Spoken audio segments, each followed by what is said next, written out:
గత ఆదివారం జరిగినటువంటి చర్చల్లో కూడా మంచి ఫీడ్బ్యాక్ అనేది మన సభ్యుల్లో సమాజంలో సో దాన్ని కంటిన్యూగా మనం చేయబోతా ఉన్నాం. ఇప్పటి నుంచి ఇట్లాంటి కార్యక్రమాలు నేర్చుకోబోతున్నాం. ఈరోజు మరి డిసెంబర్ 1వ తేదీన జన్మించినటువంటి మన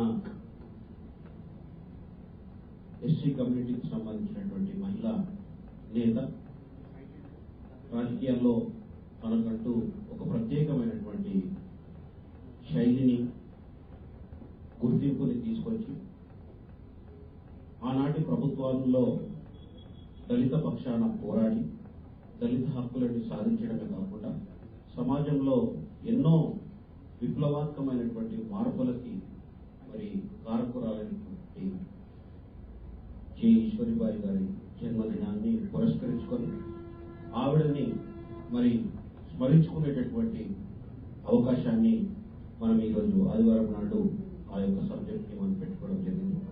ఈ యొక్క సబ్జెక్ట్లో ప్యానల్ డిస్కషన్లో పార్టిసిపేట్ కావడానికి మరి మనము ఆహ్వానించిన వెంటనే మన్నించి ఇక్కడికి వచ్చారు శ్రీ ప్రొఫెసర్ వెంకటరాజన్ గారు. ఉస్మానియా విశ్వవిద్యాలయంలో మరి హెడ్ ఆఫ్ ది డిపార్ట్మెంట్ హిస్టరీలో బాధ్యతలు నిర్వర్తించి ఎన్నో పుస్తకాలని మరి ఆయన రచించి కొన్ని అనువాదం కూడా చేయడం జరిగింది. దళిత సమాజంలో మరి బాగా నాయకత్వ లక్షణాలు ఉండి వారి యొక్క జీవిత చరిత్రలన్నింటినీ కూడా సుమారు 14 పుస్తకాలు ఇప్పటి వరకు వారు రచించడం జరిగింది. అన్ని రచనలు కూడా చాలా మంచిగా పుస్తకాలన్నీ కూడా సమాజానికి చదివిన వారికి ఎంతో ఉపయోగకరంగా ఉన్నాయి. ఎంతో మంది దళిత నాయకుల పైన రీసెర్చ్ చేసే వారికి వారు రాసినటువంటి పుస్తకాలు రెఫరెన్స్ గా చాలా ఉపయోగపడతా ఉన్నాయి ప్రొఫెసర్ వెంకటరాజన్ గారు. అదేవిధంగా పెద్దలు మరి ప్రేమ్ కుమార్ గారు, పేరులో ప్రేమ ఉన్నట్టే ఆయన ప్రతి కార్యక్రమంలో ఎంతో ప్రేమతో వాత్సల్యంతో అందరినీ కూడా చిన్న పెద్ద అనేటటువంటి తారతమ్యం లేకుండా అందరినీ కూడా ఎంతో ఆప్యాయతతో పలకరించి మరి ఉద్యమాల వైపు ఎంతో మందిని నడిపించి అంబేద్కర్ యువజన సంఘాన్ని వ్యవస్థాపకులలో ఒకరైనటువంటి మరి ప్రేమ్ కుమార్ గారు ఈరోజు గత చరిత్ర మనం చూస్తే ఒక ఉద్యమాలలో అత్యంత కీలకమైనటువంటి పాత్ర. అంటే ఆయన చిన్న వయసులో ఎటువంటి స్ఫూర్తితో ఉన్నాడో, ఎంత ఆవేశంతో ఉన్నాడో, ఎంత చురుకుగా ఉన్నాడో, ఈ రోజు కూడా ఆ ఆవేశంలో కానీ, ఆ చురుకుదనంలో కానీ, ఆ ఉద్యమం యొక్క స్ఫూర్తిలో కానీ ఎటువంటి తేడా లేకుండా మరి ఇప్పటికి కూడా పనిచేసినటువంటి పెద్దలు ప్రేమ్ కుమార్ గారు.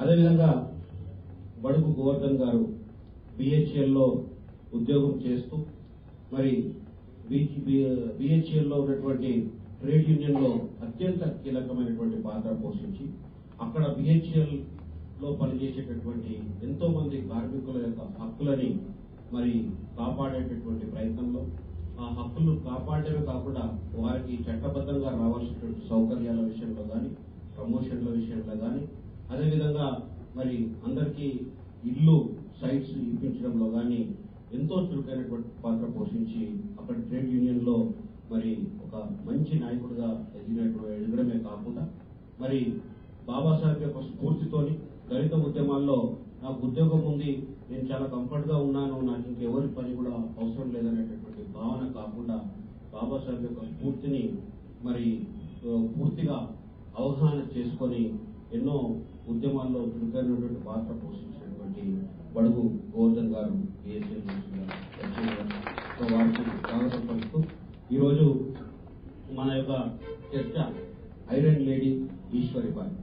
ఈ యొక్క టైటిల్ పెట్టడంలో ఉద్దేశం కూడా మేము అందరితో కూడా మాట్లాడినప్పుడు, అదేవిధంగా ఆవిడ జీవిత చరిత్ర పైన ఉన్నటువంటి పుస్తకాలు చదివినప్పుడు ఇంతకంటే బెస్ట్ టైటిల్ అనేది ఏది ఉండదని చెప్పి భావించి ఐరన్ లేడీగా ఆవిడని మనం ఐరన్ లేడీ ఈశ్వరీబాయి అనేది టాపిక్ పెట్టుకున్నాం. సో ఈ సందర్భంగా వారి యొక్క జీవిత విశేషాల గురించి మీరందరూ కూడా మరి ఉన్నటువంటి వాళ్ళు ఎంతో అనుభవం ఉన్నవాళ్ళు, ఉద్యమాల్లో ప్రత్యక్షంగా వారితో మరి భాగస్వాములు అయిన వ్యక్తులు, అదేవిధంగా ఆవిడ గురించి రీసెర్చ్ చేసి పుస్తకాలు కూడా మరి ప్రచురించినటువంటి వెంకటరాజు గారు వారికి సంబంధించి మీరు మీకు తెలిసినటువంటి జ్ఞాపకాలను తెలియజేస్తున్నారు.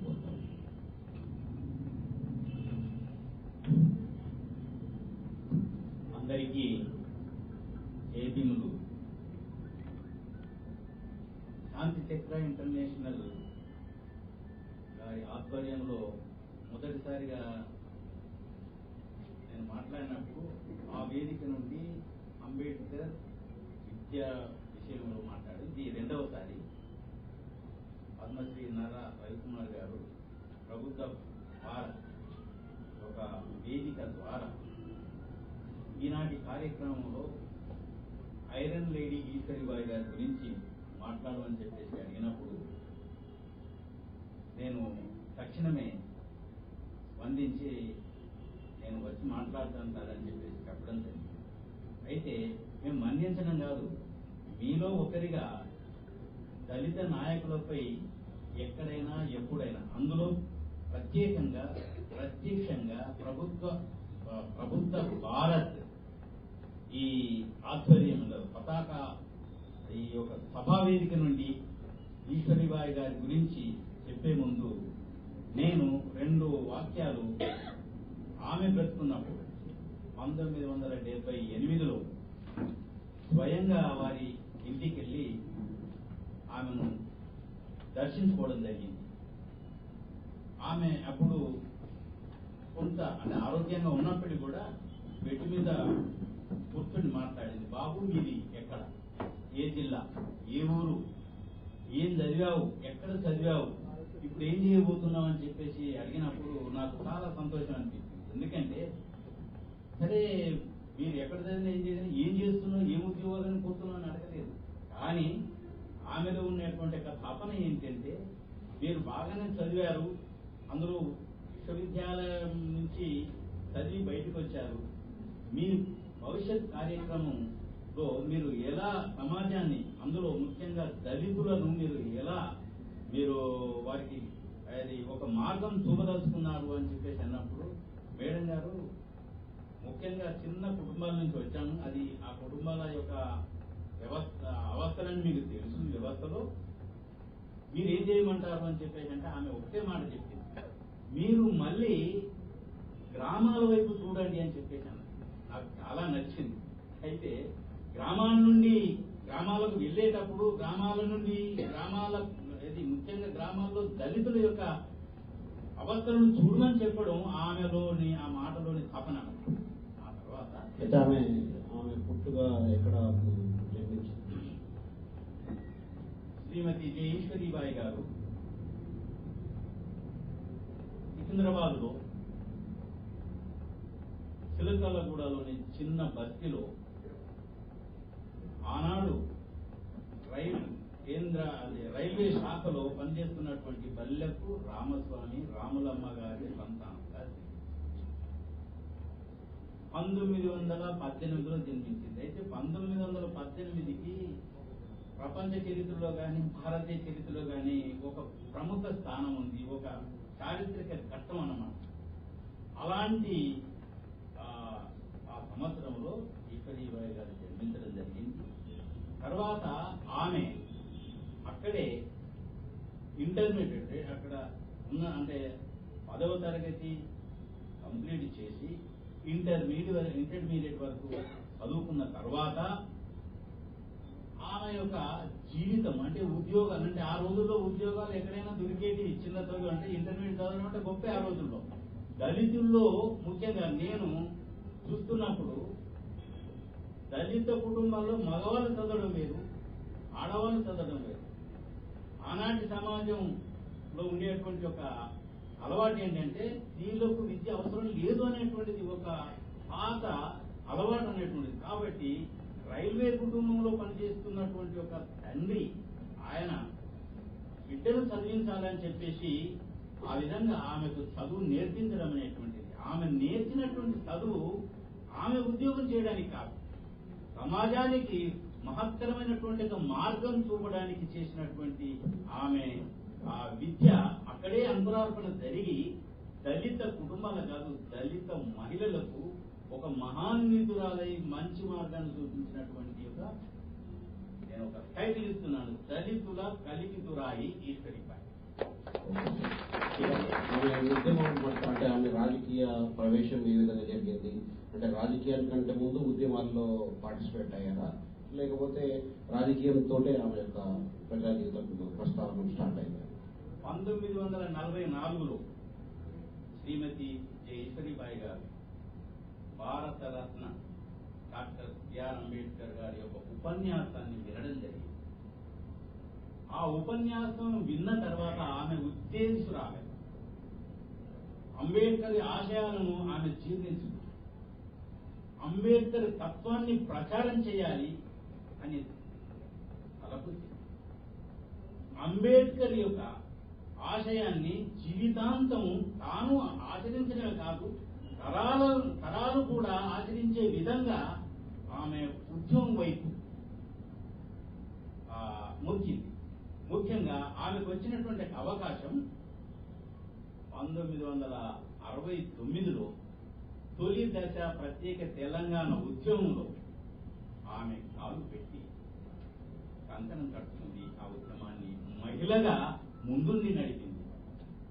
అయితే ఈ మహారాష్ట్రలో కోబ్రగడే కుటుంబానికి, తర్వాత ఈశ్వరిబాయి గారి కుటుంబానికి, మరి మహారాష్ట్రలో ఆవిడకున్నటువంటి సంబంధాలు ఎటువంటివి, ప్లస్ దాని ద్వారా అంబేద్కర్ గారికి ఎటువంటి పరిచయ కార్యక్రమం జరిగేది? ఈశ్వరీబాయి గారి యొక్క వివాహం మహారాష్ట్రలోని డాక్టర్ లక్ష్మీనారాయణ గారు. తర్వాత ఆమె తెలుగు బిడ్డగా, తర్వాత మహారాష్ట్రలో ఒక డాక్టర్, ఒక వైద్యుని వివాహం చేసుకోవడం వల్ల అక్కడ మెట్టి.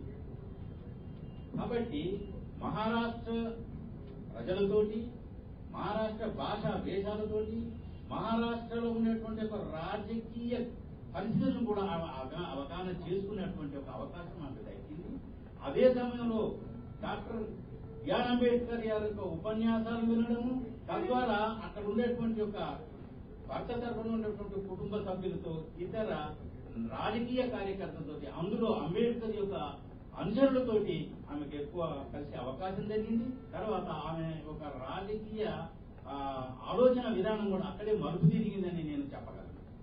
అయితే ఇప్పుడు ఆమె మహారాష్ట్రలో ఉన్నటువంటి అంబేద్కర్ యొక్క అనుచరులతోని ఆవిడకి పరిచయాలు పెరగడం, తద్వారా ఆ యొక్క స్ఫూర్తిని పొంది ఈ యొక్క ప్రజాగీతులకు వచ్చిందని చెప్పి మీరు చెప్తున్నటువంటి సందర్భంలో మొట్టమొదటిసారిగా ఎన్నికల ప్రక్రియ ఏదైతే ప్రారంభించిందో, ఏ సంవత్సరంలో ప్రారంభించింది, ఏ స్థాయిలో ప్రారంభించింది? 1967లో ఎల్లారెడ్డి నియోజకవర్గం, నిజామాబాద్ జిల్లా ఎల్లారెడ్డి నియోజకవర్గం నుండి ఆర్బీఐ అభ్యర్థిగా పోటీ చేసి విజయం సాధించింది.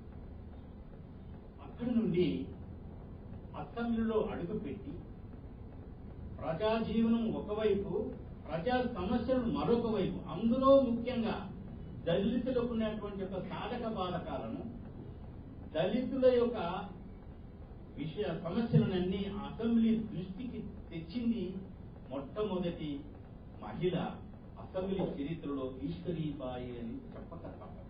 అంటే ఆమె కౌన్సిలర్ గా మొదలైందా, లేకపోతే ఎమ్మెల్యేగా మొదలైంది? అంతకుముందు ఆమె రాజకీయ జీవితం కౌన్సిలర్ గా మొదలై, ఎప్పుడైతే ఈ ఆర్బీఐ అభ్యర్థిగా ఎన్నుకోబడిన తర్వాత, ఆనాడు పురుష ప్రపంచం దద్దరిల్లే రీతిలో అసెంబ్లీలో ఒక మొట్టమొదటి ఫైర్ బ్రాండ్ గా పేరు తెచ్చుకునేటువంటి కారణం, ఆమె సమాజంలో ఉండేటువంటి దళితుల సమస్యలు, ఆనాటి అగ్రవర్ణ సీమాంధ్ర నాయకత్వానికి దృష్టికి తేవడం కాదు, వాటిని తక్షణమే పరిష్కరించాలని, ఆ ఫలితాలు సమాజంలో దళితులకు అందాలనేటువంటి అపనతో ఆమె అహర్నిశలు ఆనాటి నాయకత్వాన్ని అడుగడుగున ప్రశ్నించి ఎన్నో ఫలితాలను దళితులకు, దళిత మహిళలకు అందించినటువంటి ఒక గొప్ప చరిత్ర ఈశ్వరీబాయి గారు. Thank you sir. Prem Kumar గారు, మీరు ఎన్నో ఉద్యమాల్లో పార్టిసిపేట్ చేసిన సందర్భంగా మరి ఈశ్వరిబాయి గారు కూడా ఎన్నో సబ్జెక్ట్స్ని సమాజంలో లేవనెత్తినట్టు ఆమె ఆయన రాసినటువంటి పుస్తకాల్లో చాలా మనం చదువుకున్నాం. దీనికి సంబంధించి మీ అనుభవాలు ఈశ్వరిబాయి గారితో ఏ విధంగా ఉన్నాయని తెలియజేస్తాను. నేను ముఖ్యంగా శాంతి చక్ర ఇంటర్నేషనల్ వారికి ధన్యవాదాలు చెప్తున్నాను. ఒక మంచి టాపిక్ నాకు అందులో నల్లాల కుమార్ గారు నన్ను పిలిచి ఈశ్వరిబాయి గురించి మీరు మాట్లాడాలని మాటలు లైవ్ టెలికాస్ట్ చేస్తున్నాం, దయచేసి మీరు రావాలన్నప్పుడు నేను నా అనుభవాలన్నీ ఒకసారి ఈశ్వరిబాయితో ఏ విధంగా ఉన్నాయి, ఎప్పుడు స్టార్ట్ అయిందని మెమరేసుకుంటున్నాను.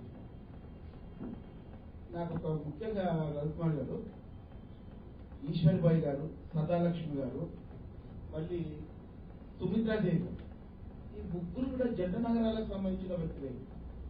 వీళ్ళు ఎలక్ట్ అయింది ఏ జిల్లా నుంచో అయినా వాళ్ళు ముగ్గురు కూడా ఎంతగా అనుబంధంగా ఎంత రిలేషన్షిప్ తో వాళ్ళు ఉండేవారంటే అక్క అక్క ఆడుకొని మాకు బస్తీలలో కూర్చుంటే ఆడవాళ్ళు కూర్చొని మాట్లాడుకుంటారు. ఆ విధంగా వాళ్ళు ఆ రిలేషన్షిప్, ఆ బంధుత్వం, ఆ భావన మనమందరం దళితులము అనే భావజాలంతో వాళ్ళు తమకు వరుసలు పెట్టి పిలుచుకొని మాట్లాడుతూ చాలా బాగా అనిపిస్తుంది. అయితే నాకు మంచి అనుభవం ఏంటంటే మొట్టమొదటిసారిగా అంబేద్కర్ యువజన సంఘానికి అధ్యక్షుడు అయినప్పుడు మా కృష్ణా డిస్టిక్ లో ఒక సంఘటన జరిగింది. చిన్న ఊగిరాలు అనే గ్రామంలో దళితులను దమనకాండం చేయడం జరిగింది. దాని మీద మేమంతా స్పందించి ఒక బహిరంగ సభ మన కళాభవన్ అని రవీంద్రనాథ్ పక్కన అట్లా బహిరంగ సభ పెట్టేసి అట్లా అందులోనే పెట్టేసిన తర్వాత మేము ఊరేగింపు తీసుకుందామని ఇక్కడికి వెళ్ళి అంబేద్కర్ స్టాచ్యూ నుంచి ఊరేగింపు స్టార్ట్ అయింది. It was ended at Gopi hotel. ఈ షాప్ చక్ర ఇంటర్నేషనల్ దూరం కదా కామన్ ఆపోజిట్ గా గోపి హోటల్ ఉండి ఏదో గోపి. ఆ గోపి హోటల్ ద్వారా పోలీసు బొమ్మను ఆపారు. ఆపిన తర్వాత అప్పుడు వెంకటరావు గారు చీఫ్ మినిస్టర్. నాకు మొట్టమొదటిసారి ఆమె చూడడం కూడా, పరిచయం అవడం కూడా అదే సందర్భం. ఆమె వెంకటరావు గారు పోలీసులు వాళ్ళు ఇన్ఫార్మ్ చేశారు, ఓ దళిత్ ఊరేగింపు వచ్చింది, మీరు ఏమైనా పంపుతారంటే డి మునిస్వామి వద్ద సోషల్ వెల్ఫేర్ మినిస్టర్ అంటారు డి మునిస్వామి, సంజీవయ్య గారి అన్నప్పుడు ఆయనను సోషల్ వెల్ఫేర్ ఆయనను పంపించింది. ఆయనకు తోడుగా జేఈశ్వరిబాయిని పంపించింది. అప్పుడు అంబేద్కర్ సంఘం యొక్క సభ్యులు చాలా ఆవేశపరంగా అంత పెద్ద దుర్మార్గమైన సంఘటన జరిగినప్పుడు మీరిద్దరు కూడా మీరు సోషల్ వెల్ఫేర్ మినిస్టర్ మీరు ఎందుకు ఆ సంఘటన మీద స్పందించి అభివృద్ధి చేయడం అని గట్టిగా చాలా నిలదీశారు. ముఖ్యంగా నాకు అతను వెంకటేశ్వర్లు అని ట్రెజరర్ ఉండేది ఈ సుబాదర్, చాలా గట్టిగా అడిగేసరికి చెప్పవా వాళ్ళకి ఆన్సర్ ఏం చెప్తావు చెప్పు, నిలబడలేదు అని ఆమె గట్టిగా నిలదీసి డి మునిస్వామి నేను చెప్తాను అని చెప్పడం కూడా జరిగింది. చెప్పి ఆ తర్వాత నువ్వు ఇమీడియట్ గా గ్రామం వెళ్ళి నీ వెంకటరావుతో పోయి చెప్పను మొదలు పోయి ఆయనతో చెప్పి ఏం మాత్రం తీసుకురానంటే నేను చెప్పి పోతానమ్మా, మళ్ళీ ఆడుకునే నథింగ్, నువ్వు నీ ఆన్సర్ నీ కాంగ్రెస్ వాళ్ళు నమ్మడానికి వెళ్ళేదాను. ఈశ్వరబాయి మాటలు చెప్తున్నాను, నీ కాంగ్రెస్ వాళ్ళు నమ్మడానికి వెళ్ళలేదు, మీరు ఏం చెప్తావు ఎప్పుడు చెప్తారో ఆడబోయి ఏం మాట్లాడుతావో చెప్పని నేను తప్పకుండా నేను కూడా దళితులే కాబట్టి నేను తప్పకుండా ఆ సంఘటన మీద పోయి స్పందించింది. ఆయన ఇమీడియట్ గా వెంకటరావు చెప్తే వెంకటరావు ఆయనను అక్కడ చిన్నగ్రహాలు పంపించడం చెప్తాను. ఇది నాకు అంత గట్టిగా అంటే ఎమ్మెల్యే నేను ఆమెను రిపబ్లికన్ పార్టీ అనుకుంటున్నాను, ఆమె ఎమ్మెల్యే కాంగ్రెస్ పార్టీ సంబంధించిన అనే భావనలో ఉన్నాను. తర్వాత చెప్పి లేదు ఆయన రిపబ్లికన్ పార్టీ అంబేద్కర్ స్థాపించిన పార్టీ ద్వారా ఎన్నికైన వ్యక్తి అని చెప్పడం జరిగింది. అప్పుడు ఆ క్వశ్చన్ ఆమె మీద అసెంబ్లీలో చెప్పు విషయం సంఘటన నేను అంటే నాకు ఒక విషయము రెండో సంఘటన చెప్పిన తర్వాత ఆ సంఘటనకు వస్తాను. అప్పుడు ఎస్టీ ఫైనాన్స్ కార్పొరేషన్ లో అంబేద్కర్ యొక్క యాంబ్లం తో ఇది యాంబ్లం ఉండేది ఫైనాన్స్ కార్పొరేషన్. అంబేద్కర్ యాంబ్లం ను అప్పుడు ఎందుకు మరి అప్పుడు అటు మన ముని వెంకటప్పయ్య వద్ద director of the social welfare, మన అమృతరావు అని ఆయన కృష్ణా డిస్ట్రిక్ట్ ఆయన విశాఖ హక్కు మా ఆంధ్రలో హక్కు అని ఆయన పాస్ట్ కూర్చున్నాడు. ఆయన అప్పుడు ST finance corporation chairman. Mahendranath వద్ద social welfare minister for Arjun welfare ఆయన ఉంది. ఇంతమంది ఉండగా తీసేసి అప్పుడు బ్రహ్మానందరికి వచ్చి ఆ అంబేద్కర్ యొక్క యాంబ్లెమ్ తీసేసి ఆ పూర్ణ కుంభం పెట్టాలని ఒక పెద్ద కుట్ర జరిగింది. ఆ కుట్రకు మేమంతా స్పందించి దేనిది ఇట్లా అని అప్పుడు SC finance corporation HMD Basheerbabu commissioner పోలీసులు ఎదురుగా హెచ్ఎండి ఆఫీస్ దాన్ని మేమంతా దగ్గర ఒక వేలాది మంది అక్కడ గ్యాదర్ అయ్యి ఎందుకు తీసేస్తున్నారని గట్టిగా ఆడటంతో వాళ్ళు ఏమని చెప్తున్నారంటే ఇది గవర్నమెంట్ దగ్గర మేం చేయాలి ఇది అంబేద్కర్ ఆంధ్రమే ఉంది మనం. ఆ రోజుల్లో ఈశ్వర్బాయి గారు ఆ పాయింట్ రేజ్ చేసి నువ్వు పెడతావా దీన్ని ఎవరు తీయమన్నాడు, నీకు అసలు నీకు అక్కెవడిచ్చాడు, నీకు ఆ ఉన్నదాన్ని తీయాల్సిన అవసరం ఉంది, పూర్ణ కుంభం పెట్టాల్సిన అవసరం ఉంది అని చాలా గట్టిగా అడగడం జరిగింది. నిజంగా అప్పుడు ఈశ్వర్బాయి మీద కానీ ఎలాంటి ఏమి లేదు, అది లేదు, అంటే ఆమె మీద అభిప్రాయం లేదు. కానీ ఆమె విధిన తర్వాత మా వయసు ఆమె ఎదుగుతుందండి, నేను అడగాలి తప్పని ఆమె అడుగుతుంది. అక్కడ నేను ఉద్యోగం రూపంలో వస్తే నా ప్రశ్నలన్నీ ఆమె అడిగి ఆన్సర్ దొరుకుతుంది, నేను అడగాల్సింది ఆమె అడుగుతుంది. అది నాకు చాలా గొప్పగా అనిపించి ఆమెకు నిజంగా ఐ షుడ్ సాల్యూట్ తెలియదు. గోవర్ధన్ గారు 2 నిమిషాలు. గోవర్ధన్ గారు, మీరు ఈశ్వరిబాయి గారితో కలిసి పనిచేసేటటువంటి అవకాశం మీకు లభించింది. ఆవిడకు సంబంధించి మరి చాలా ఉద్యమాల్లో, అంటే ఇప్పుడు ఒక పుస్తకంలో ఆ రోజు ప్రజలు ఎటువంటి ఇబ్బందులు ఎదుర్కొన్నా ఆవిడ ముందుగా స్పందిస్తుందని చెప్పి, గతంలో పోలీస్ కానిస్టేబుల్స్ అంతమంది కూడా నిక్కర్ చేసుకునేవాళ్ళు. ఆ నిక్కర్ చేసుకుంటే కూడా అది మహిళలు చూడడానికి చాలా ఇబ్బందికరంగా ఉంది. ప్లస్ వాళ్ళకు కూడా చలికాలంలో కానీ ఇంకా ఇతర కాలంలో చాలా డిఫికల్ట్ సిచ్యువేషన్ ఉండదని చెప్పి భావించి వాళ్ళందరూ కూడా నిక్కర్స్ కాదు ప్యాంట్ వేసుకోవాలని చెప్పి డిమాండ్ చేసి దాన్ని అమలు పరిచింది అనేటటువంటి ఒక సమాజంలో ఎవరు ఊహించినటువంటి ఇటువంటి విషయాలను కూడా ఆమె గుర్తించి దానిపైన పోరాటం చేసి అవి అమల్లోకి తీసుకొచ్చి పోలీస్ శాఖలో కానిస్టేబుల్ నిక్కర్స్ నుంచి ప్యాంట్స్ వేసుకునేటందుకు దోహదపడినటువంటి సంస్కరణకు మరి ఆమె శ్రీకారం చుట్టినటువంటి సందర్భంలో మరి మీ అనుభవాలు ఏ విధంగా ఉన్నాయి? ఆవిడ ముందుగా శాంతి చక్ర సంస్థ అధ్యక్షుడు రవికుమార్ గారికి, వారి కార్యవర్గ సభ్యులకు జైలు తెలియజేసుకుంటున్నాను. ఒక ప్రజాస్వామ్యమైన వేదిక ద్వారా మన దళితులను, దళిత నాయకుల చరిత్రను తిరిగి చూడుతూ మన చరిత్రను మనమే నిర్మించుకునే దశగా ఈ ప్రయత్నాలు కొనసాగిస్తూ ఇప్పుడు ఒక మామూలు కన్వెన్షన్ పద్ధతి నుండి ఈరోజు వెబ్సైట్ కూడా పోయిందని తెలిసింది. 200 ఎపిసోడ్. మీకందరికీ నా అభినందనలు తెలియజేస్తున్నాను. జై భీమ్లు. ముందుగా నేను 7వ తరగతి చదువుతున్నప్పుడు 1968 లోపల ఈశ్వరి గారి ఫస్ట్ విడుదలయ్యి ఈ కంచిక చెరువులో కూడా కోటేశ్వర్ అని చెప్పి ఒక దళితుడిని చెట్టు కట్టేసి కాలబెట్టేసింది. అది చాలా పెద్ద ఇష్యూ అయిపోయింది, ఇంటర్నేషనల్ ఇష్యూ అయిపోయింది. దేశం మొత్తంలో రిప్లై ఇవ్వాల్సిన పరిస్థితి వచ్చింది.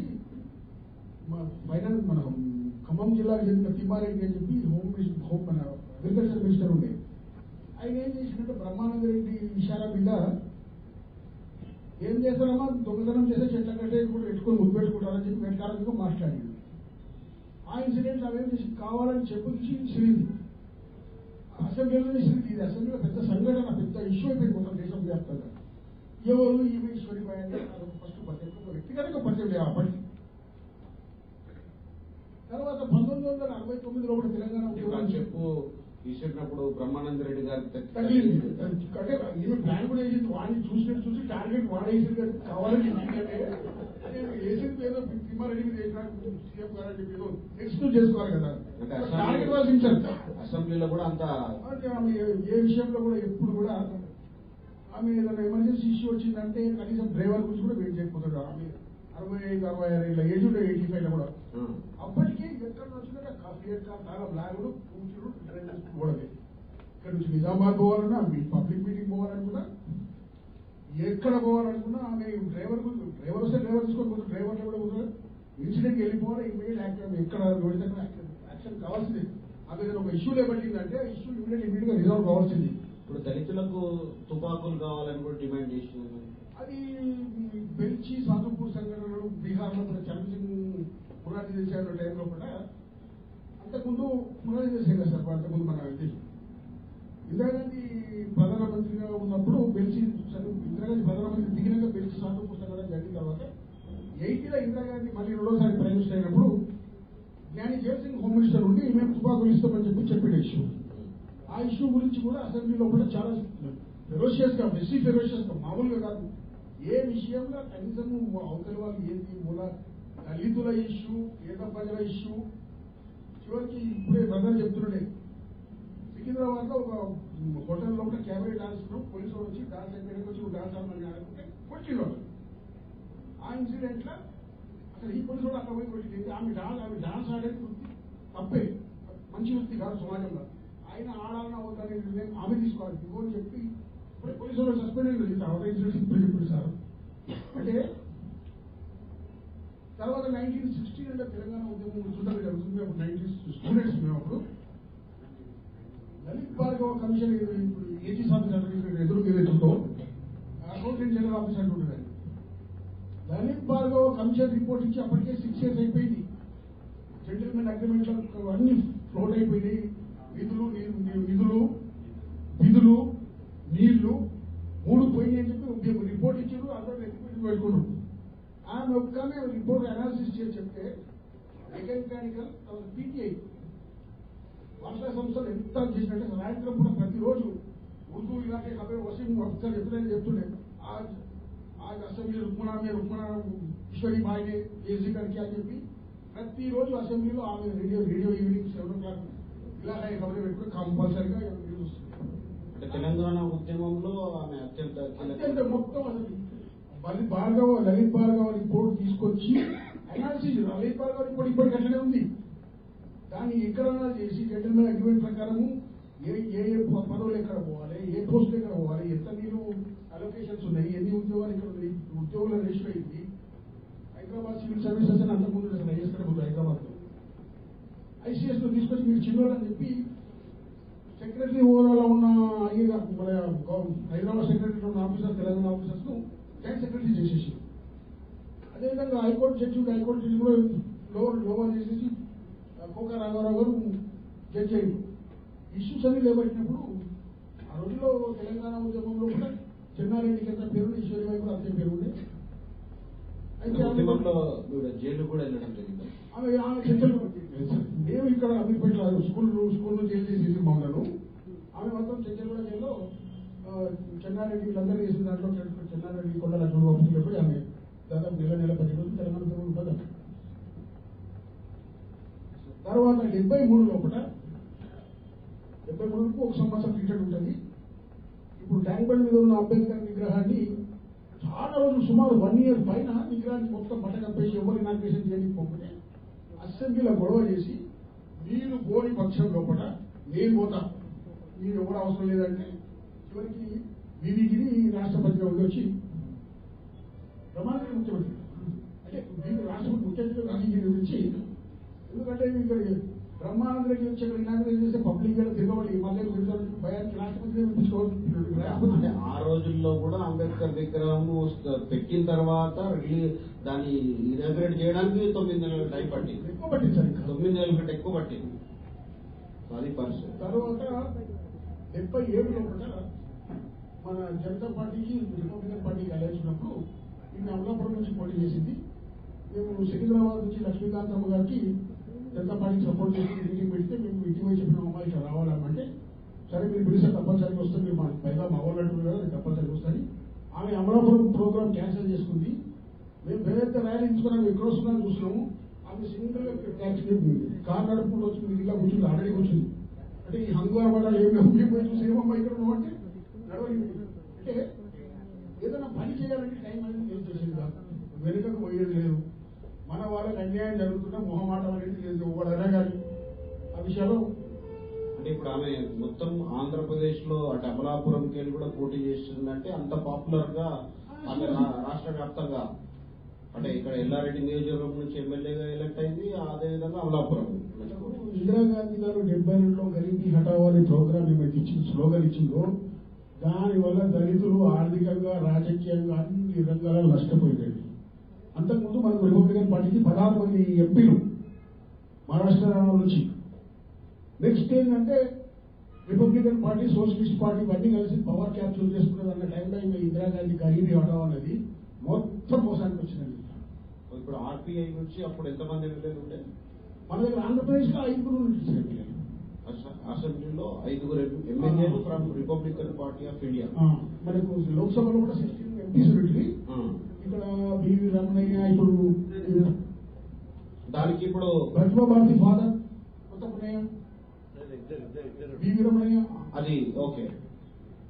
ఇప్పుడు అంటే ఆమె రిపబ్లికన్ పార్టీ ఆఫ్ ఇండియాకి ప్రెసిడెంట్ గా బాధ్యతలు నిర్వర్తిస్తున్నటువంటి సమయంలో పార్లమెంట్ లో 16 మంది ఎంపీలు, స్టేట్ ప్రెసిడెంట్ గా నేషనల్ గా కోబ్రగాడే గారు ఉండే, నేషనల్ బీసీ ప్రెసిడెంట్ కాంప్లే కోబ్రగాడే వాళ్ళు లీడ్ చేస్తుంటే స్టేట్ లో ఈమె ప్రెసిడెంట్ ఉండే సార్. Okay sir. అయితే ప్రేమ్ కుమార్ గారు ఒక్క నిమిషం. ప్రేమ్ కుమార్ గారు, ఆ రోజుల్లో సైకిల్ కు ల్యాంప్ పెట్టుకోవాలి అనేటటువంటి రూల్ ఉండే అని, ఆ ల్యాంప్ ఒకవేళ సరిగ్గా లేకపోతే పోలీసు వాళ్ళు చలాన్ రాస్తుండే. అంటే రాత్రి పూట సైకిల్ నడిపించేటప్పుడు ఒకవేళ ల్యాంప్ వెళ్ళిపోతే దానికి చలాన్ రాయడము, చాలా మందిని పోలీస్ స్టేషన్ లో సైకిల్ తీసుకుపోయి పెట్టడము, ఇవన్నీ కూడా కార్యక్రమాలు జరుగుతున్న సందర్భంలో ఒకసారి ఈశ్వరీబాయి గారు చూసి ఒక దగ్గర అన్ని సైకిల్స్ ఒక పోలీస్ స్టేషన్ లో ఉంటే వెళ్ళి ఆవిడ కారణం ఏందని చెప్పి అడిగితే ఇట్లా సైకిల్ కు ల్యాంప్ పెట్టలేదు కాబట్టి వీళ్ళందరినీ కూడా సీజ్ చేసినామని చెప్పినప్పుడు, అసలు ల్యాంప్ పెట్టకపోవడానికి కారణం ఏంటి అంటే అక్కడ కెరోసిన్ అవైలబుల్ లేదు. సో కెరోసిన్ అవైలబుల్ లేనప్పుడు ల్యాంప్స్ ఎక్కడ పెట్టారు జనాలు అని చెప్పి ఆమె భావించి ఆ వ్యవస్థనే ప్రశ్నించి అక్కడ ఉన్నటువంటి పోలీస్ స్టేషన్ లో ఆ రికార్డులో వాళ్ళన్నీ కూడా బ్లాక్ పెన్ తోని రాసేసి, కెరోసిన్ మీరు ప్రొవైడ్ చేస్తే కదా వాళ్ళు ల్యాంప్ పెట్టుకునేది, ఈ చిన్న దీనికి ఇంత పెద్ద పేద ప్రజల్ని ఇబ్బంది పెడుతున్నారని చెప్పి ఆ రూల్ ని కూడా ఆమె తీసేసినట్టు మనకు తెలుస్తా ఉంది. అంటే సామాజికంగా ప్రజలు ఎదుర్కొనేటటువంటి సమస్యల కారణాలు ఎత్తి, అంటే అతను ల్యాంప్ పెట్టుకుంటలేడు అంటే దానికి కారణము కెరోసిన్ లేదు అనేటటువంటి విషయాన్ని, కెరోసిన్ సరిగ్గా ఇయ్యనప్పుడు పనిష్మెంట్ ఇవ్వడానికి ప్రభుత్వంకు అది కరెక్ట్ కాదు అని చెప్పి ఆమె వాదించిందని చెప్పి మనకు తెలుస్తా ఉంది. అటువంటి సామాజికంగా ఆమె ఆలోచనల పైన ఇక్కడ ఒక చిన్న ఇష్యూ మీ అందరికీ చెప్పాల్సిన, బెల్జీ సంఘటన జరిగినప్పుడు అప్పుడు చౌదరి చరణ్ సింగ్ హోమ్ మినిస్టర్ మొరార్జీ చేసేవాడు ప్రైమ్ మినిస్టర్. ఆయన దిల్సుఖ్ గెస్ట్ హౌస్ కు రావడం లేదు, హైదరాబాద్ రావచ్చినప్పుడు దిల్సుఖ్ గెస్ట్ హౌస్ లో ఉన్నాడు. అప్పుడు నేను సదాలక్ష్మి గారు, ఈశ్వరీబాయి గారు, నాగయ్య గారు, తిరుపతి గారు, 5 మంది కలిసి దిల్సుఖ్ గెస్ట్ హౌస్ చరణ్ సింగ్ దగ్గరికి వెళ్ళారు. ఆయన లోపల తయారై రావడమే చాలా సేపు అయింది. అప్పటికే ఈశ్వరీబాయి గారు కాకరావుని అందరూ అన్నట్టుగా మాట్లాడారు, చాలా ఇరిటేట్ అవుతున్నారు.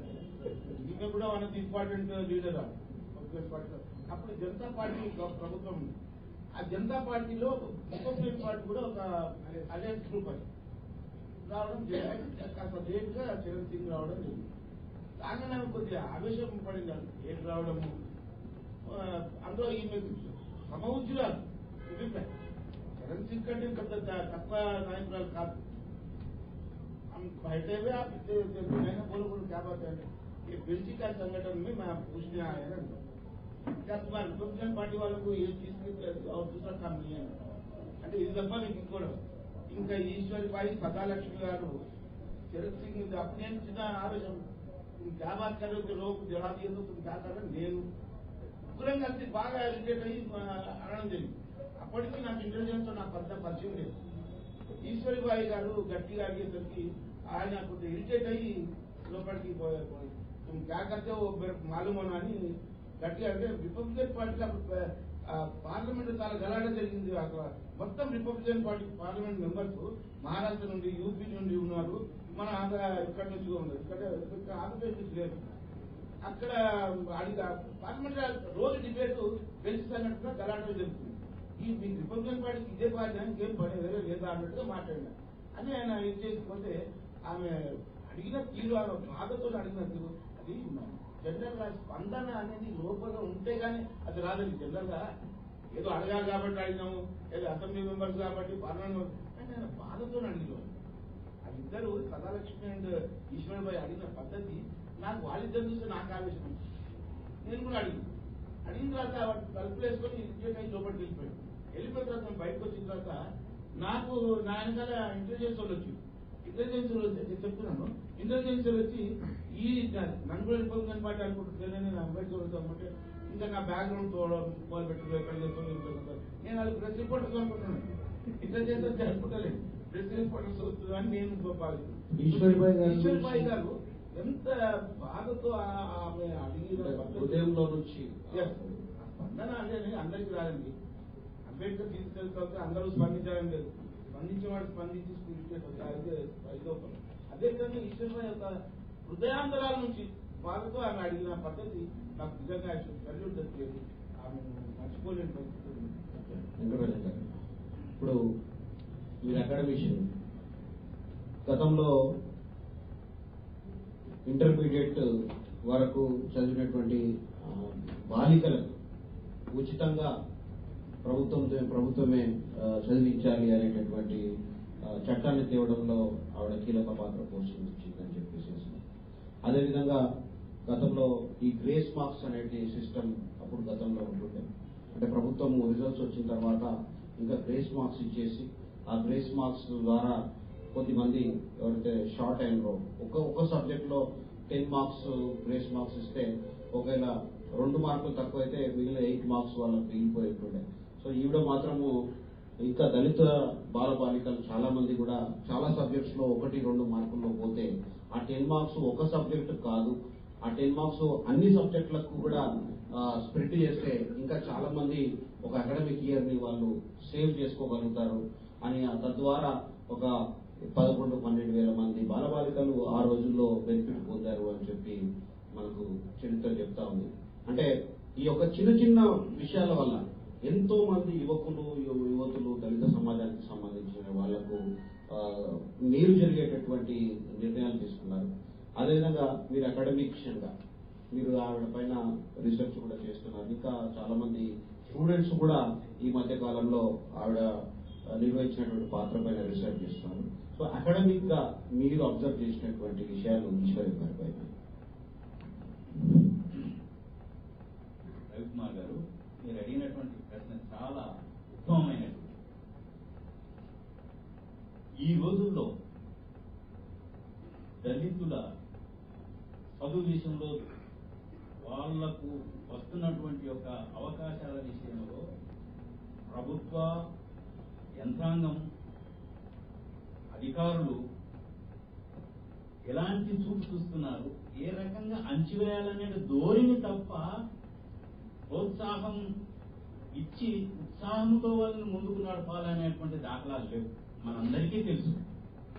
అలాంటి సందర్భంలో ఆనాడు కేంద్ర రాష్ట్ర ప్రభుత్వాలు కూడా విద్య ఉద్యోగ రంగాల్లో దళితులకు రాజ్యాంగపరంగా వచ్చేటువంటి యొక్క రాయితీలను తూచా తప్పకుండా అమలు జరిపి వాళ్లకు న్యాయం చేయాలని వాటిని ఆచరణలో చూపడానికి తప్పిపోతున్నటువంటి ఒక రోజులకి తికమక పడుతున్నారు. వీళ్ళకి చేసే రేపు వీళ్ళు ఏమైతారు అనేటువంటి ఒక మరో కోణం నుండి చూసినటువంటి వాళ్ళు ఆ అధికారులు ఈ విద్యారంగంలో ముఖ్యంగా 10వ తరగతి తర్వాత ఇంటర్మీడియట్ ఈ క్లాసుల్లో ప్రభుత్వ విద్యా విధానంలో ఇవ్వబోతున్నటువంటి గ్రేస్ మార్కులు 10 ఉన్నాయి.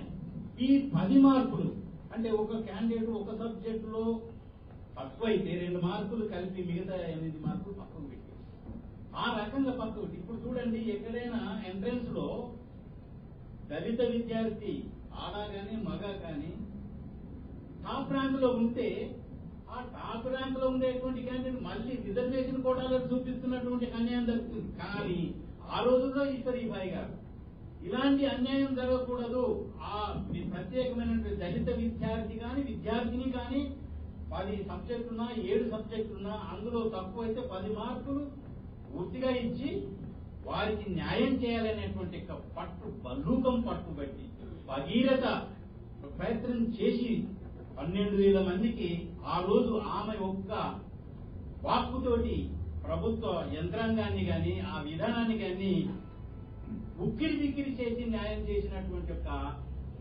సాహసోపేతురాలు కలికితురాయి దళిత వనిత మహారాణి అని చెప్పచ్చు. అంతటి ఉత్సాహం దళితులకిచ్చి విద్య అవకాశాన్ని అమలు చేయాలి, ఆ విద్యారంగంలో వీళ్లకు న్యాయం చేయాలని చెప్పేసి ఆనాడు యావత్తు ప్రభుత్వాన్ని వణికించినటువంటి ఒక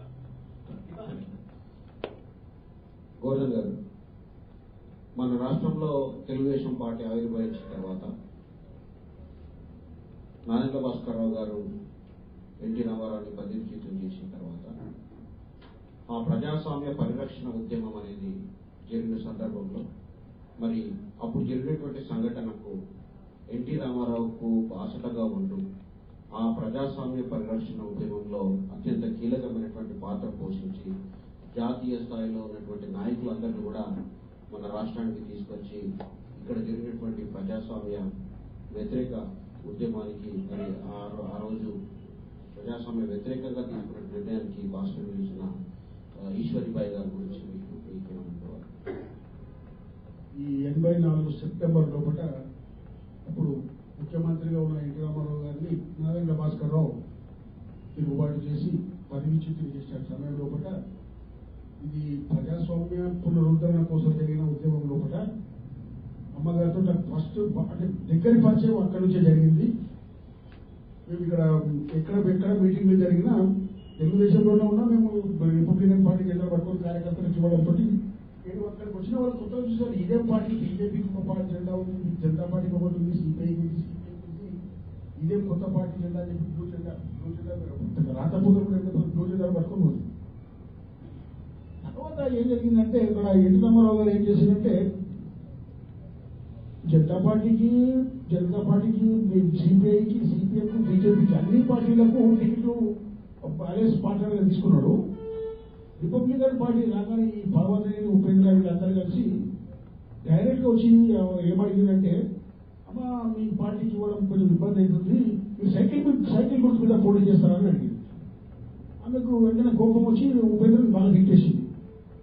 చేయడంతో ఎన్టీ రామారావు పిలిపించి మామూలు రమ్మన్నాడు. ఆమె కాదన్నాక మేమేం చేస్తాం సార్, పద్ధతి కాదు, Republican party national party doctor Ambedkar party ఇది, మీరు ఇట్లా ఈ విధంగా చేయడం తప్పు కాదని చెప్పి మీరు కూడా చెప్పిన నడిచిన ఎన్టీ రామారావు ఇంట్లో కూడా చాలాసేపు ఏదో సంజాయించి చూసిన తర్వాత పని అయిపోయింది కదా అని చెప్పి వాళ్ళంతా ఏమని ఎన్టీ రామారావు ప్లానా మరి ఎవరిలో ప్లానా ఈశ్వరీబాయిని డౌన్ చేయడానికి ఈయన సొంత అంబేద్కర్ కూడా ఎస్సీ అనుకున్నాడు. ఆయన అనుకొని అమలాపురం నుంచి పోటీకి ఎత్తేసరికి తీసుకొచ్చాడు. దాని తర్వాత ఈ రంగురాపడంతో మేము ఈశ్వరీబాయితో దగ్గర కావడం జరిగింది. అప్పుడు ఎస్సీ ఎస్టీ బీసీ కాన్ఫరెన్స్ అన్నారు వచ్చి మొత్తం 70 బస్తీలలో మీటింగ్ పెట్టి దాన్ని రిపబ్లికన్ పార్టీగా కన్వర్ట్ చేయడం అయింది. 85 లోపల 25 జరిగిన మధ్యంతర ఎన్నికల లోపల మేము మా గ్రూప్ అంతా చూసి మేమంతా గ్రూప్ ఏం డిసైడ్ చేసుకున్నామంటే అమ్మాయి ఎట్లాగే అందరూ చూపెట్టి నుంచి పోటీ చేస్తున్నారు కదా మీరు, మేమంతా వచ్చి అక్కడ పనిచేసి నేను గెలిపిస్తామంటే ఆమె చూసి మీరు ఇంత స్ట్రెంత్ ఉంది, ఇంత క్యాడర్ ఉంది, నా గురించి మీరేది ఓరి అవుతున్నారు, ముందు మీరు ఓడి అని చెప్పి ఆసిఫ్ నగర్ నుంచి ఖైరతాబాద్ నుంచి వెంకటేష్ అని చెప్పి మన గంగాధర క్యాండిడేట్ యూత్ మీరు ముందు తీసుకపోతే నాకు నేను లాస్ట్ స్టేట్ లో ఉన్నానని చెప్పి అది నిజంగా మేము అక్కడ పోయినా తెలుస్తుంది అక్కడ. కానీ ఆమె ఏంటంటే పార్టీ ముందు పడుతుంది కదా అభిప్రాయంతో వచ్చింది. తర్వాత నెక్స్ట్ 86 మున్సిపల్ ఎన్నికలు కూడా పోటీ చేయడం జరిగింది. చాలా మంచి ఫలితాలు తారుమారు చేసేటంత స్టేట్ వరకు తెచ్చిన దాదాపు ఖైరతాబాద్ నుంచి నిలబడ్డ వెంకటేష్ క్యాండిడేట్ కు దాదాపు 19,000 చిల్లర ఓట్లు వచ్చింది. అదేవిధంగా ఆసిఫ్ నగర్ నుంచి నిలబడ్డ క్యాండిడేట్ 10,000 ఓట్లు వచ్చినాయి. అంత పెద్ద ఆర్గనైజేషన్ లేదు, చేత డబ్బులు లేవు, తెలుగుదేశం ఎన్టీ రామారావు మీద సింపతి ఉంది, మళ్ళీ పడికేసినది. ఆ విధంగా ముందుకు జరిగిస్తారు.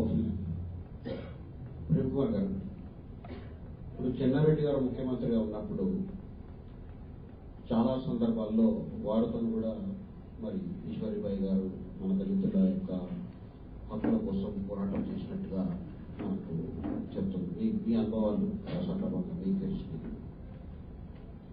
ఇప్పుడు ఒక సంఘటన జరిగిన దాన్ని బట్టి చెప్పాల్సిన బాధ్యత నాకు ఏమండి, బెల్కి సంఘటన జరిగిన తర్వాత ఔదత్పూర్ అని బీహార్లో ఒక సంఘటన జరిగింది. దళితుల మీదనే అది గమనకం బజిత్పూర్ సంఘటన జరిగిన తర్వాత మేమంతా అదే క్రమంలో 1979 ఆ ప్రాంతంలో మసాలా ఈరన్న అని ఒక ఎమ్మెల్యేకు రాఘవేంద్ర స్వామి రానియకపోతే మేమంతా ఆయన పాపం అక్కడ లోకల్ ఎస్పీ తెలిపాడు, కలెక్టర్ తెలిపాడు, ఇట్లా నన్ను మందిరంలోకి రానియలేదు. అక్కడ బాగారెడ్డి ఉన్నాడు, పేరు కృష్ణమూర్తి ఉన్నాడు, వాళ్ళు కూడా వాళ్ళు లోపలి పోయి దేవుని ప్రార్థించుకున్నారు. కానీ నేను మాదిగోను కాబట్టి నన్ను లోపల రాని, దళితుడు కాబట్టి రానియలేదంటే వాళ్ళు ఇమీడియట్ గా ఎవరో అన్నారంటే నువ్వు ఎస్పీని పోయి కలుపు, ఎస్పీ పోలీస్ ఆయన స్పందిస్తే ఎస్పీ దగ్గర పోయి కలవడం జరిగింది. ఆయన స్పందించలేదు. కలెక్టర్ దగ్గర పోయాడు, కలెక్టర్ అక్కడ మా ఇంటి కాడికి వస్తే నేను అందరం కలిసి మీటింగ్ పెట్టడం జరిగింది. మీటింగ్ పెట్టిన తర్వాత ఆ మీటింగ్ లో తీసుకున్న నిర్ణయానుసారం మేము పెద్ద ఊరేగింపు తీసుకున్నాం. ఆ ఊరేగింపు మొత్తం మాకు అండగా నిలబడేది ఈశ్వరరావు. ఎట్లా అంటే అప్పుడు రాజమల్లు అని ఒక మినిస్టర్ ఉండే, ఆయన హెల్త్ మినిస్టర్ ఆయన లేడు అప్పుడు, ఆయన ఆపోజిట్. ఆయన కూడా మా ఊరేగింపులో ఈశ్వర్ భాయ్ మా ఊరేగింపు ఉండేసరికి మాకు కొద్దిగా ధైర్యం వచ్చింది. ఎందుకంటే ఎప్పుడు ఎవరు అరెస్ట్ చేస్తారో అనే భయం మాకు ఉంది.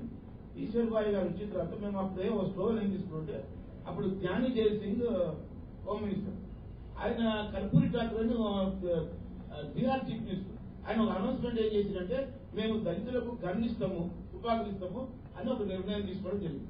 దాన్ని సమర్థిస్తూ జ్ఞాని జైల్ సింగ్ హోమ్ మినిస్టర్ గా అతను కూడా అనౌన్స్మెంట్ చేయడం జరిగింది. మేము దళితులకు చేస్తాము, తుపాకులు ఇస్తాము, మేము మాకు తుపాకులు కావాలని మేము ఆ ఊరేగింపులో స్లోగన్ ఒకటే పోయిన తర్వాత మా దగ్గర గవర్నమెంట్ తీసుకుని ఆయన చెన్నారెడ్డితో అడిగినాక ఆయన ఒకటే స్పందించి ఏమన్నాడంటే మీకు అంతా ఏం కౌంటర్ రెవల్యూషన్ తీసుకొస్తామనుకుంటున్నారు, మీరు ఏమనుకుంటున్నారు, మీరు సివిల్ వార్ తీసుకొస్తున్నారు. కానీ చెన్నారెడ్డి నువ్వు పోయి కంట్రోల్ చేయాలని మరి అని ఆమె అన్ని స్టైలు ఎట్లా అంటే ఆ విధంగా అనడం అనేది అంత ఇది కాదు, అంత ధైర్యంతో ఇది కాదు. ఒక లేడీ ఆయన చాలా ఇరిటేట్. ఇంకోటి ఏంటంటే 2 నిమిషాలు ఉంచుతాను. మాకు ఆమె ధైర్యాన్ని గురించి చెప్పాల్సిందే. సుజాత్పూర్ అని నిజామాబాద్ లో ఒక అబ్బాయిని చెట్టు చేసి గురులక్ష్మి ఒక అబ్బాయిని చెట్టు పెట్టి కట్టేసాం. కట్టేసినప్పుడు మేము అంబేద్కర్ సంఘం తరఫు నుంచి, ఎస్సీ పరిషత్ తరఫు నుంచి నిజాం కాలేజీలో బహిరంగ సభ పెట్టింది. పెద్ద బహిరంగ హాల్లో మీటింగ్ లో దాంట్లో బంగారు లక్ష్మణ్ వచ్చిండు, అప్పుడు బీపీ రాజు అని ఒక నాయకుడు ఉండి ఆయన వచ్చిండు, ఈశ్వర్ భాయ్ వచ్చింది.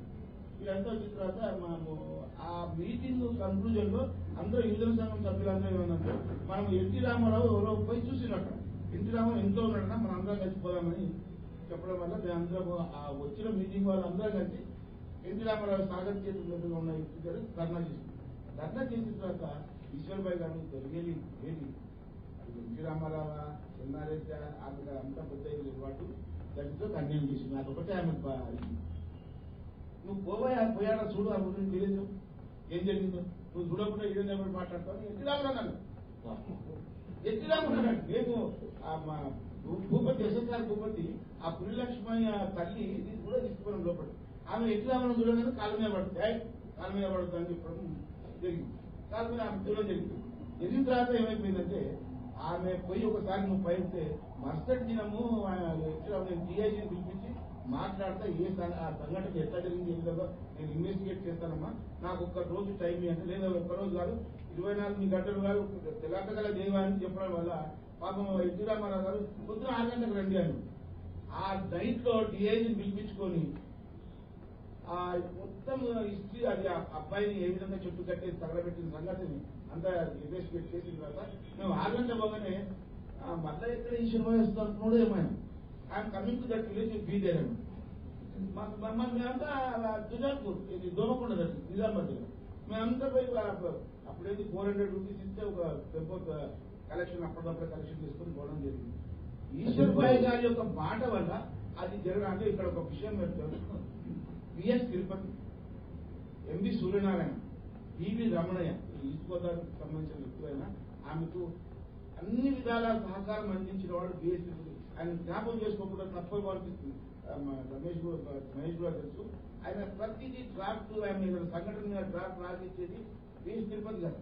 రాసి ఆయన ఆమె రిప్రజెంట్ చేసి వచ్చేది ఆ విధంగా స్పందించేది. ఆ తర్వాత ఆమె బాబు జగజీవన్ రామ్ యొక్క ప్రభావంతో, ఆయన ఇన్స్పిరేషన్ తోని, ఆయన యొక్క ప్రభావంతో, ఆమె హెల్ప్ తోని, ఆయన రిపబ్లికన్ పార్టీ అలయన్స్ తోని అమలాపురం సీటు సంపాదించలేదు. అమలాపురం సీటు అంత ఈజీగా రాలేదు.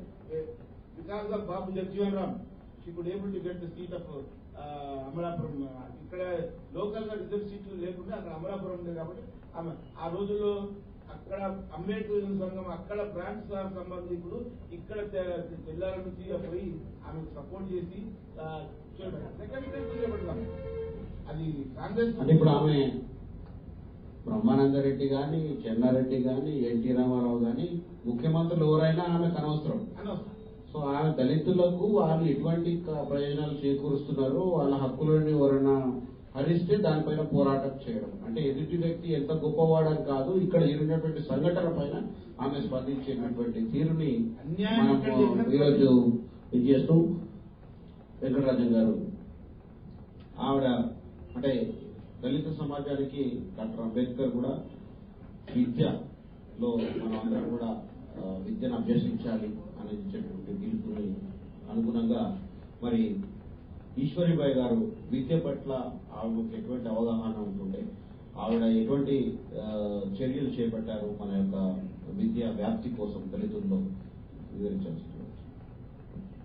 అప్పుడు రాజ్యాంగం ఇచ్చినటువంటి ఒక రాయితీలను ప్రభుత్వాలు పాఠశాలల్లో దళితుల ప్రవేశం, స్కాలర్షిప్లు, హాస్టల్స్ స్థాపన ఈ రకంగా ప్రోత్సహిస్తూ విద్య ద్వారా దళితులకు సహకారం చేసి వాళ్ళ జీవితంలో మార్పులు తీసుకురావాలనేటువంటి ప్రభుత్వ ధ్యేయాలు అంబేద్కర్ గారు ఇచ్చినటువంటి రాజ్యాంగ స్ఫూర్తితో పరిపాలన విధానంలో వచ్చినటువంటి యొక్క అవకాశాలు సంస్కరణ తెలుసు. అయితే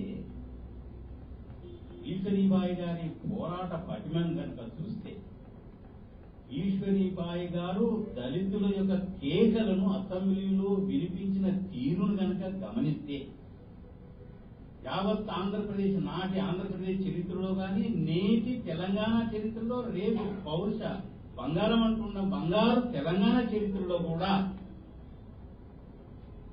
ఈశ్వరీబాయి గారు ఉప్పు మహిళగా ఆమె చరిత్రను రానున్న తరాలకు అందించడము, తర్వాత అవకాశాన్ని కూడా రానున్న తరాలు అవగాహన చేసుకుని ముందుకెళ్లవలసినటువంటి ముఖ్య కారణం ఏంటంటే విద్య.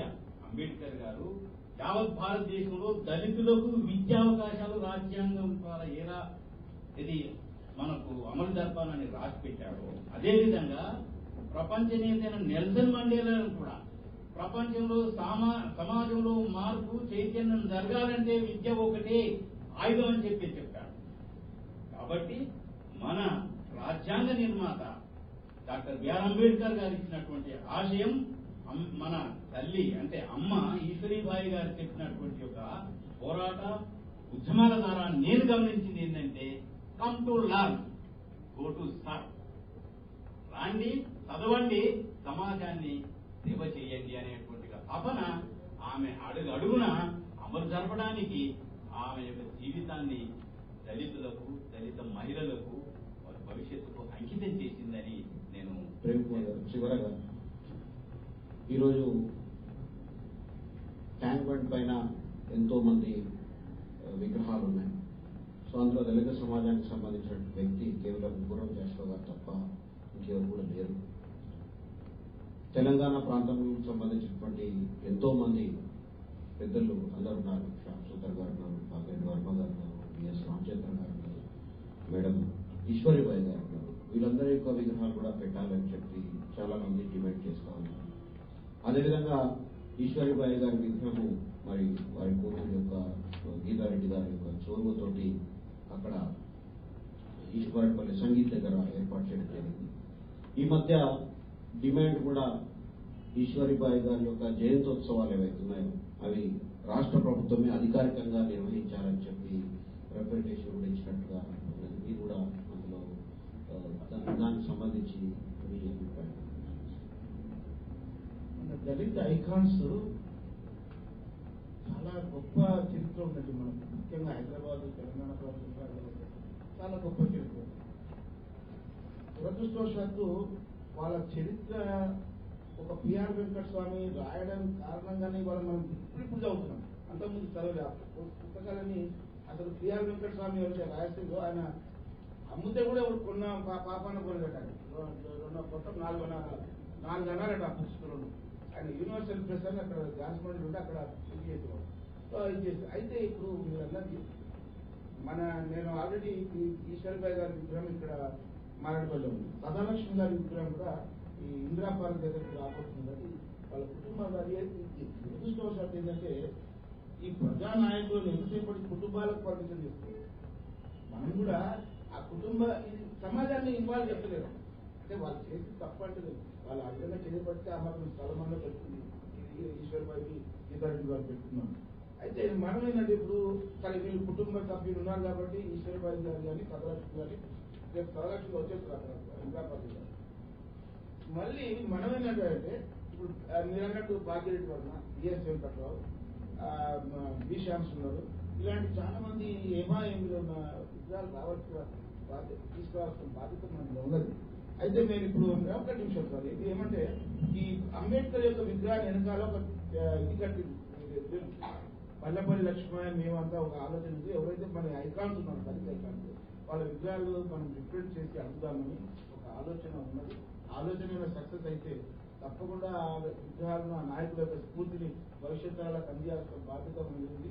కాబట్టి వాళ్ళు ఎవరు అని మన ఇలా కొమరం భీం అడుగుతున్నారు కావాలని, కాకలు ఐలమ్మలు అడుగుతున్నారు. రేపు పొద్దున మన యువకులు కూడా ఎస్ మా బి శ్యామ్స్ గారు, మా భాగ్యరెడ్డి వర్మ, మా బిఎస్ ఈ విధంగా మన ప్రజలు రాబోయే తరాలు అడిగేదానికి వాళ్ళ విగ్రహాలు ఉంటే ఆ స్ఫూర్తిని ప్రజలు తీసుకెళ్లి భవిష్యత్ తరాలకు కూడా అందిస్తారనే ఆలోచనతో అన్నది ఆలోచన మంచిదని చెప్తున్నాను. Thank you sir, thank you. ఈరోజు ఈ యొక్క ఈశ్వరిబాయి గారి గురించి చర్చ సందర్భంగా వచ్చేసినటువంటి అందరికీ కూడా చంద్రశేఖర్ గారికి ధన్యవాదాలు తెలియజేస్తూ, వారు ఈశ్వరిబాయి గారి యొక్క జీవితాన్ని స్ఫూర్తిగా తీసుకొని రానున్న తరంలో కూడా ఇప్పుడున్నటువంటి శాసనసభ్యులు కానీ పార్లమెంట్ సభ్యులు కానీ వారు ఏదైతే స్ఫూర్తితో పనిచేసినారో, ఏదైతే ముఖ్యమంత్రులు ఎవరైనా కానీ దళిత హక్కులే మాకు ప్రధానము అనేటటువంటి మరి భావనతోటి ఆమె పోరాటం చేసి ఎన్నో సామాజిక అంశాలపైన చట్టంలో మార్పులు తీసుకురావడానికి దోహదపడినటువంటి ఈశ్వరిబాయి గారిని స్ఫూర్తిగా తీసుకొని ఇప్పుడున్నటువంటి శాసనసభ్యులు కానీ పార్లమెంట్ సభ్యులు కూడా ముందుకెళ్తారని చెప్పి మనం ఆశిస్తాం. అదేవిధంగా ఆవిడ యొక్క జన్మదినాన్ని పురస్కరించుకొని రాష్ట్ర ప్రభుత్వమే అధికారికంగా నిర్వహించేందుకు కూడా మరి దళిత సంఘాలు, దళిత సమాజం మొత్తం కూడా మరి కృషి చేయాల్సినటువంటి ఆవశ్యకత ఉంది. అదేవిధంగా వారు ఏదైతే స్టాండర్డ్స్ ప్రిస్క్రైబ్ చేసినారో, ఏదైతే బాబాసాహెబ్ అంబేద్కర్ యొక్క ఆయన స్థాపించినటువంటి రాజకీయ పార్టీ ఆర్పిఐ తరఫుకెళ్ళి మరి ఇక్కడ ప్రజాప్రతినిధుల్ని ఎన్నుకున్నటువంటి సందర్భంలో బాబాసాహెబ్ అంబేద్కర్ స్ఫూర్తిని మరి ముందుకు తీసుకెళ్లినటువంటి ఈశ్వరిబాయి గారి యొక్క జీవిత విశేషాలను కూడా మనం ఎప్పుడు కూడా గుర్తు చేసుకొని వారి స్ఫూర్తిని ప్రజల్లోకి తీసుకెళ్లాల్సిన బాధ్యత మన మీద ఉంది. అందుకు మనందరం కూడా కలిసి పనిచేద్దామని మీ అందరికీ తెలియజేసుకుంటూ ఈ కార్యక్రమాన్ని వీక్షించినట్టు మీ అందరికీ కూడా ధన్యవాదాలు తెలియజేస్తూ సెలవు తీసుకుంటాం. లైవ్ అండి, ఒక నిమిషం.